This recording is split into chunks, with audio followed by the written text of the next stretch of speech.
Welcome back, Mr. Goodberry. The First Star Logistics studio is fully equipped and ready to record.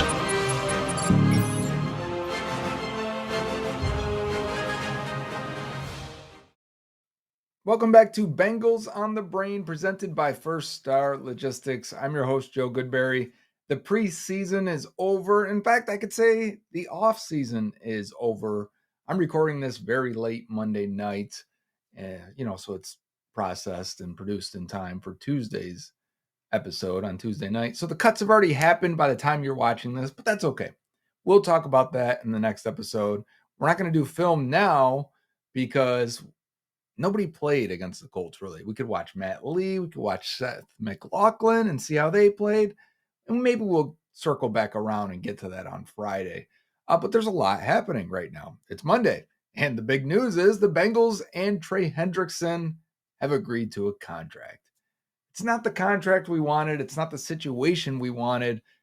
But the good news is Trey will be able to practice right away and get ready for week 1 in the Cleveland Browns. And he's going to give it everything he has. He's been a 1 year, feels like mercenary for the Bengals, despite being a core player for them for the past 3 years.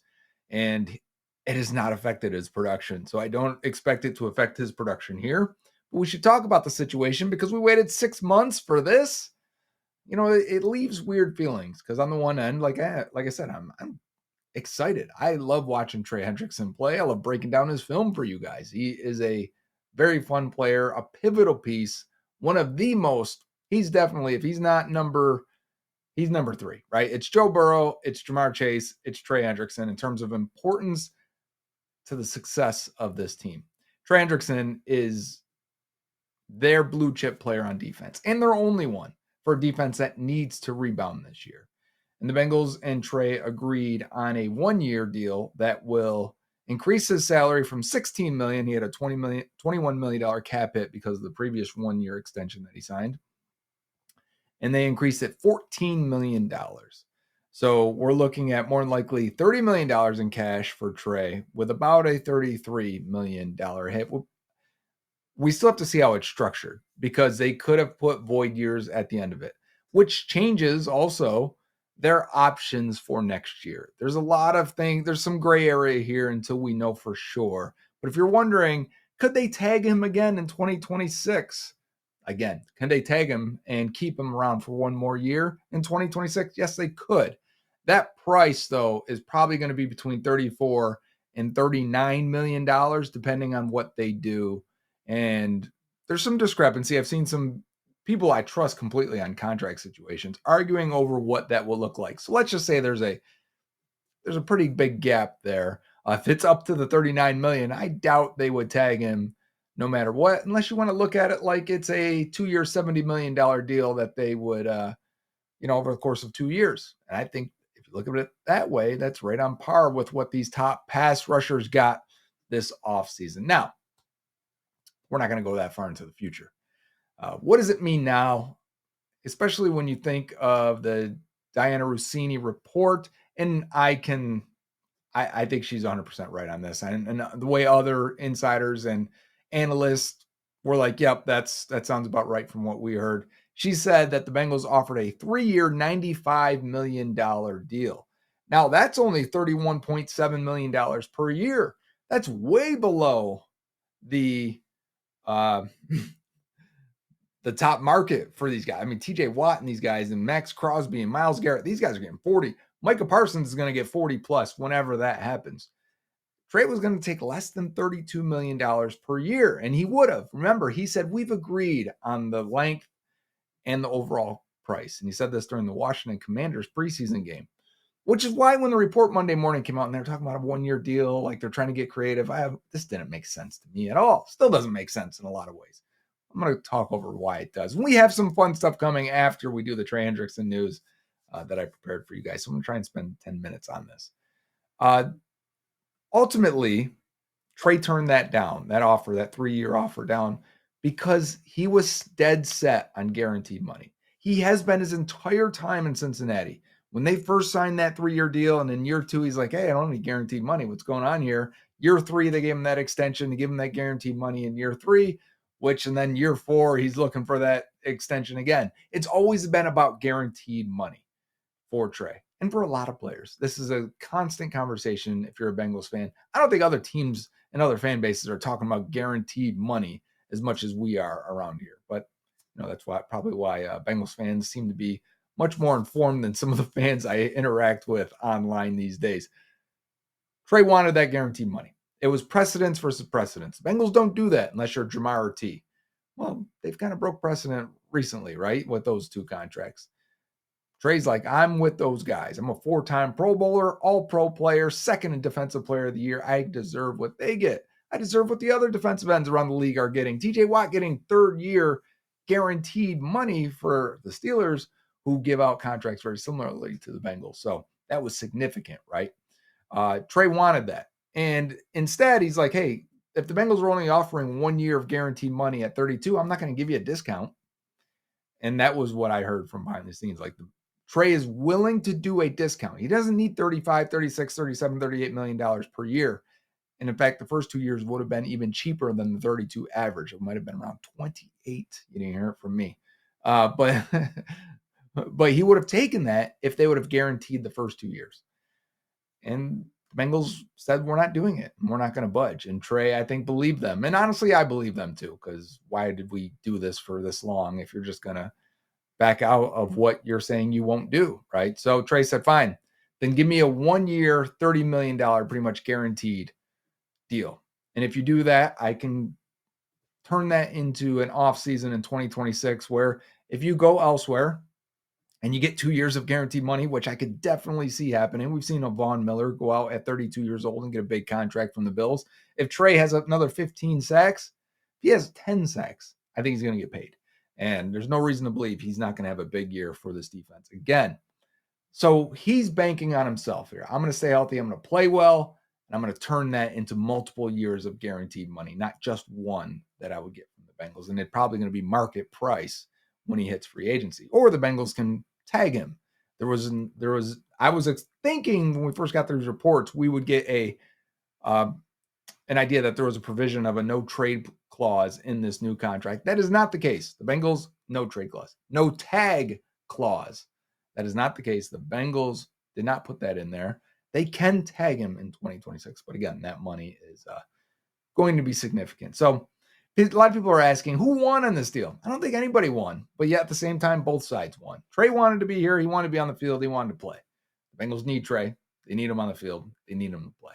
That is happening for 2025. But for the long term, this is likely the last season for Trey Hendrickson, in my opinion. It feels that way. Like the Bengals are done negotiating. They are done with Trey. They've been doing this for 5 years. I think they're over it. He didn't want to take the 3-year offer they gave to him. They said they'd pay him this offseason. They gave him a 3-year, $95 million offer. Kind of fair, right? It was a discount, but at the same time, really fair offer. They did come through and say they're going to pay him. They did make that offer. At the same time, I understand what Trey's doing when he wants the guaranteed money. When you get to this age and you've made money before and you're putting your body on the line, I want to know that it's worth it. And that's what the guaranteed money comes in. So if this is the last year with Trey, the hard part, the sad part of this situation is that this is your best defensive player. And you don't have really anybody else that you're that excited about that's going to become a core player, a Pro Bowl player. Like, I want to see the comments on this. If it's not Trey, or even with Trey makes the Pro Bowl. Who else on this defense makes the Pro Bowl in 2025? Maybe 2026. You could say Demetrius Knight, 2026. Unlikely a rookie makes it, right? But you could say, yeah, Demetrius Knight, future Pro Bowler, Shamar Stewart, future Pro Bowler, Dax Hill, whoever you want to pick. But I don't feel confident in any of those, right? So you don't have that on the roster. We're going to be going into 2026 saying you need a defensive end, even though you've just drafted 2 of them. You may want to draft another one. And if Trey plays for 3, 4, 5 more years and is still productive, it's going to be an Andrew Whitworth feeling situation. And that'll just be tough to swallow. But let's not go too negative until that happens. Let's enjoy 2025. The season is ready to kick off. The cuts have been made. But before we do, I put together the best Bengals plays from preseason. And I was going to do it like ESPN SportsCenter style. Top 10 plays of the preseason. I ended up with 18 instead because I don't want to cut any off. I thought they were all fun. So here are the 18. Why 18? Because there was only 18 good plays. There wasn't 20. I was going to do 25 originally. These are the 18 best plays from preseason. And we're going to close the book on the offseason here and full steam ahead to week 1 in the Cleveland Browns. So let's enjoy the look back here. And coming in at number 18, our first play here is Barrett Carter getting a sack and jumping over a lineman to do it. Barrett Carter is going to show up a couple times on this list today, but seeing him do this the first time, I was like, oh, okay, Carter. And it's a nice little scheme. Wait, are we showing scheme in the preseason? We may have just a little bit here to get the blitz for Barrett Carter. Number 17, we got a punt here to Isaiah Williams. Isaiah Williams didn't show everything we wanted, I think, from the offensive side. I thought he'd be a jitterbug that can make things happen. And you see a little bit here as, whoa, that is the funkiest looking juke I've ever seen. But we will take it. Isaiah Williams with a nice return versus the Commanders. At number 16 from preseason. Maybe a guy we see a little bit more on defense. That'd be nice. Tyson Anderson, all he does in the preseason is get interceptions. I believe he has 3 in his preseason career. He has more interceptions in the preseason than he does regular season snaps. Number 15, third preseason game of the season, Kendall Milton. This is like the 4th play in a row where he makes a nice run and he rips this one off down the left sideline into the 5-yard line. There is Milton showed some power, some burst. Vision lacking a little bit, but man, that combination of size and speed is tough to find. I think he's going to be on this roster one way or the other. Not the 53, but at least the practice squad. Kendall Milton. Number 14. Back to the Colts game, and we've got Isaiah Thomas. Number 51 with a sack. This is a 2-sack game for Isaiah Thomas. Not a lot of defenders and defensive linemen for the Bengals were winning, but Thomas did in this preseason, and he may have even injured a quarterback. That looks like a dislocated shoulder of some sort for Thomas. I expect him to be on the practice squad. Number 13, Isaiah Thomas is not done yet as he gets in front of number 12 here, the quarterback, pops it in the air, and Howard Cross is going to make the interception. 95 may have made this roster as well, but oh no, he fumbled it. The only reason why this play isn't higher is because this one went back to the Indianapolis Colts. Preseason. Number 12. Back to the Commanders game as Taj Brooks doesn't find anything to the left. And we're circling all around. Is that Giovanni Bernard wearing number 25? It's Taj Brooks with a big run here. And the fun part here is while he goes to the left here and the camera's going to pan back to the right, Andrew Coker is going to lay out this defender beautifully. Nice shot there as 25 rumbles down the sideline. Number 11, another punt. I bet you didn't remember we had 2 good punt returns this preseason. Jermaine Burton did make plays this preseason. He makes 1 guy miss, 2 guy miss, 3rd guy missing, and there's 4. There's 5. Jumping over there 6, and the 4th guy got back up to tackle him. Jermaine Burton with the punt return. I hope he's healthy this year. I think he's going to make an impact. Now we've reached the top 10 plays of the preseason, and it's an interception off the face of Mumajan Mehta and into the hands of Joe Giles Harris. Another Joe making plays for the Bengals. That's all we really need. The Joes will take us to the promised land. It has been written. Number 53, special teams core player. I wonder if he made the roster since I'm recording this before the cuts have happened. Right off the face mask of John Mehta. Bounces off the butt of 84 and into the hands of Joe Giles Harris. Number 9 of the preseason. Back to the defense. Back to Barrett Carter. Cover 2. Interception. Hey, Barrett Carter making some plays. We got a Joe Giles Harris interception. We've got a Barrett Carter interception. Watch how he's carrying down the middle of the field here. Number 13, he's running with him. He's got to do that. As soon as the receiver settles down, you plant, get your head around, make a play on the ball. Barrett Carter. Couple plays here. I wonder what that role is going to be for him this year. I wonder how much he's going to play. I think they love him. I think they think he's a steal. I bet he gets on the field.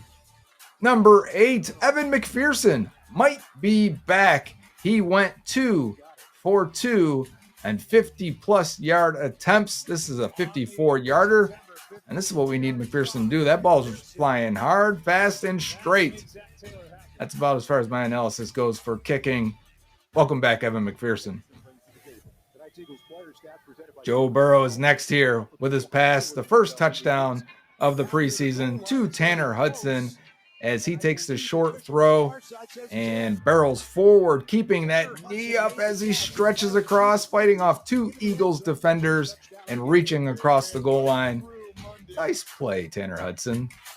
That was number 7. This is number 6. Back to Joe Burrow in the offense as we get the out route timing throw to Jamar Chase, and he is running about 40% speed and still running away from the Eagles defensive backs. This is all timing, ball placement, accuracy as Jamar Chase breaks to the outside. That ball's already out there. Gives them room to turn and cut upfield. This is like the Cowboys game from last year.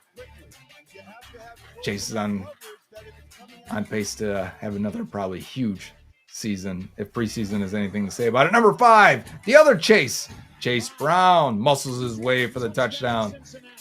Hey, not a lot of push in the goal line, but what you need sometimes is that little muscle running back to get in there, hold up 4, get Washington Commanders, that is 4, and fight your way through for the touchdown. Chase Brown in for a big year as well, number 4. Number 4 is a play I didn't think was going to count. I didn't think he caught it. I didn't think he got both feet down, right? Live view right there. That doesn't look like he got his feet down. But then one of these refs saw it, and you see it in slow motion here, and you're like, oh, he did get down. That toe's down. That piece of that grass flies up. Jamar Chase, you are amazing. Back to Joe Burrow. Commanders staying in the game with the backup receivers and throws a dart to Charlie Jones in between 3 defenders. Charlie Jones had a good preseason. You saw the almost no look, eyes just fading to the right. Between 2. Charlie Jones with the contested catch for the score. Number 2. Give me back Desmond Ridder. Give me back Tanner Hudson with the toe tap touchdown in the 4th quarter. He catches a touchdown in the 1st quarter. He catches a touchdown in the 4th quarter. That's toe drag swag going on right there. Look at those. Yeah, that's a score. Tanner Hudson, big preseason. He's going to make the roster again. And number 1 is Mitchell Tinsley's coming out party versus the Washington Commanders on Monday Night Football, and had the nation talking about it, and had the Bengals saying, yep, you're on the roster. We don't even need to see you play week 3 preseason versus the Colts. You do this, you gain the trust of the quarterbacks. We just got to throw it in your general direction. Back shoulder, turning in the air, high pointing, catching away from your body. He looks like Marvin Jones with that 82. Mitchell Tinsley. That's what he did in college. I actually looked up his draft spreadsheet numbers. He had really good hands, low drop rate, really good in contested situations. So no shocker, that's what he's doing now at the NFL level. After that turnover, the Bengals go right back to Tinsley. And you've got to have some confidence to throw that ball, Jake Browning. You got to have some confidence in number 82, and it looks like he did, because that's good coverage. But that's a better catch. And the toes are down. Maybe the preseason isn't so bad. These are fun plays. Mitchell Tinsley. Look at that off coverage. That guy's on him. And his eyes are on that ball. That's a Randy Moss trustworthy throw. Preseason. Fun. So those were the top plays of the preseason. 18 of them. Again, I don't know how I got to that number. I'm sure I'm missing some. There were some Eric Gregory plays where I thought he was really good. Like, if we were just to look at the film, we could have probably pulled up some Mumu John Meta plays. We probably could have pulled up some Marco Wilson. I thought had a good preseason. PJ Jules at the end hitting people. So I guess I could have had some others in there. Maybe some good blocks by Dylan Fairchild and Jalen Rivers. maybe some by Matt Lee. I thought Matt Lee was pretty good that last game. I hope he made the roster. Again, I'm filming this Monday late. It's after midnight. So the cuts have already been out by the time you see this. But if Matt Lee made the roster, and I expect he does as center number 2, we'll probably do a film review on Friday. I'd love to show his skill set that makes what I think him special from the other offensive linemen on this roster and why I think he's a future NFL starter. A lot of that has to do with that. His athleticism started rough, a little rusty to start the game, had a loss in pass protection, a late loss, and then was really good afterwards and really good as a run blocker. Not tested as much as in pass pro as a run blocker. Man, I think there's a lot of clips we can show of why Matt Lee is special. Again, he should make this roster. It's why I didn't want to do a film review now. Plus the Trey news happened because in case any of these guys got cut that played in that final game. You may ask about Seth McLaughlin. We may not get there. He may just be on the practice squad. Maybe we will watch him as well. But he didn't look ready yet, right? And he looked like he was 9 months recovered from a major injury. So I'd like to give him time and see what he turns into. Maybe that's on the practice squad. Maybe that's at the bottom of the roster and just make him inactive. But it's hard to keep 2 center only on the 53-man. That's why I think it's going to be Lee. Preseason, though. We talk about these guys for months, right? From all of summer. And then we kind of forget about them once they're cut and if they don't make the roster. So hopefully a few of those guys, hopefully they're all on the roster from those highlights. I think all those guys probably should be. Maybe it's Joe Giles Harris is the only one who doesn't make it. I believe Tanner Hudson's going to make it as well. We'll see. You guys already know the roster here. I'm speaking to you from the future, or you're in the future. I'm in the past. Anyway, next week on Bengals on the Brain, presented by First Star Logistics, will be our launch into 2025. I'll have projections, stat projections, what I expect to see this season, and win-loss. We'll go over the schedule and we'll look at it from that perspective. A lot of people do it when the schedule comes out. How? We didn't have the draft yet. Free agency is still going on. We got all of summer, camp, preseason, extensions happening, injuries. So I wait until right before the season starts. We'll get to our win-loss projection for the season for the Bengals. And then you're going to see me 3 times a week this season. Not only are you going to get one Bengals on the Brain episode, but you're also going to get the Jake and Joe post-game show live after every Bengals game here on the First Star Media YouTube channel shortly after the game ends. Usually we try to get into it pretty quickly.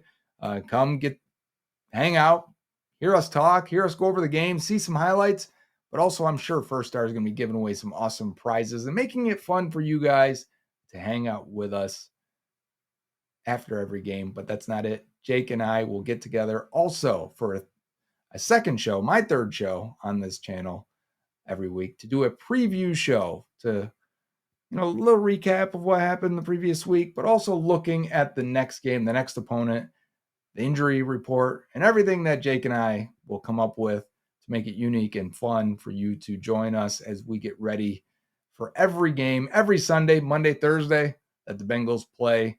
Come hang out with us and come hang out with First Star as man, I'm excited for the 2025 season. I'm expecting this offense to look like a top 3 unit, and that should make this season fun. This has been Bengals on the Brain, presented by First Star Logistics. Until next time, Hoo day.